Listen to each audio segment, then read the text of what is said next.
السلام علیکم ناظرین، ڈرامہ سیریل محشر میں وہی ہوا جس کا اماہے کی ماں کو ڈر تھا۔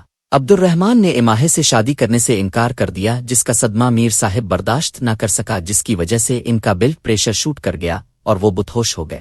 اماہے بھاگتے ہوئے عبد الرحمن کے کمرے میں پہنچے گی اور عبد الرحمن کو بتائے گی کہ ابو بے ہوش ہو گئے ہیں، جنہیں ایمرجنسی ہسپتال منتقل کر دیتا ہے۔ یہ سب کچھ اتنا الف چانک ہوا کہ کسی دوسرے فرد کو معلوم ہی نہ ہو سکا کہ ان کی طبیعت عبد الرحمن کا اماہے سے شادی سے انکار وجہ بنی تھی۔ بروقت ہسپتال پہنچنے کی وجہ سے میر صاحب کسی سیریس اٹیک سے بچ جاتے ہیں، جس کے بعد ڈاکٹر نے بتایا کہ انہیں کسی بات سے شاک پہنچا تھا، جس کی وجہ سے ان کا بلڈ پریشر شوٹ کر گیا، جس پر اماہے اپنی ماں سے کہے گی کہ ابو تو عبد الرحمن سے ملاقات سے پہلے بہت خوش تھے، قریب ہی کھڑے ہوئے۔ عبد الرحمن ڈاکٹر کی بات سن کر اسے محسوس ہوتا ہے کہ شاید اس سے شادی سے انکار کر کے غلطی ہو گئی ہے، کیونکہ اس کے انکل نے ہمیشہ خود سے بڑھ کر اس کی ہر موقع پر سپورٹ کی تھی۔ وہ اس سے بہت محبت اور توقع رکھتا تھے کہ عبد الرحمن اماہے سے شادی کر کے ان کے خاندان کا نام روشن کرے گا، لیکن اس کے انکار کی وجہ سے اس کے انکل کی تمام خوشیاں خاک مل گئی تھیں۔ لیکن اب عبد الرحمن شرمندہ اور نادم ہونے کے ساتھ ساتھ ڈرا ہوا بھی تھا۔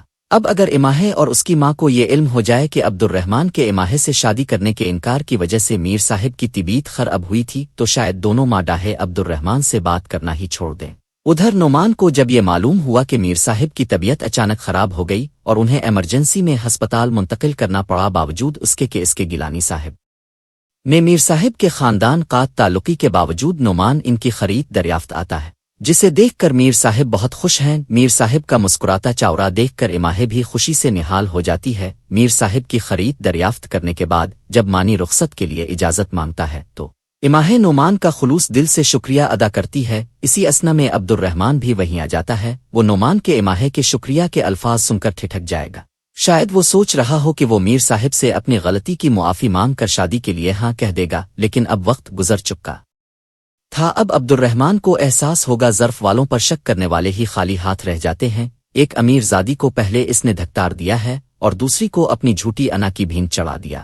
اگے کیا ہوگا یہ جاننے کے لیے ہمارے چینل کو سبسکرائب کر لیجئے تاکہ آئندہ قسط کے ریویو کا نوٹیفیکیشن یا کے پاس پہنچ جائے۔ شکریہ۔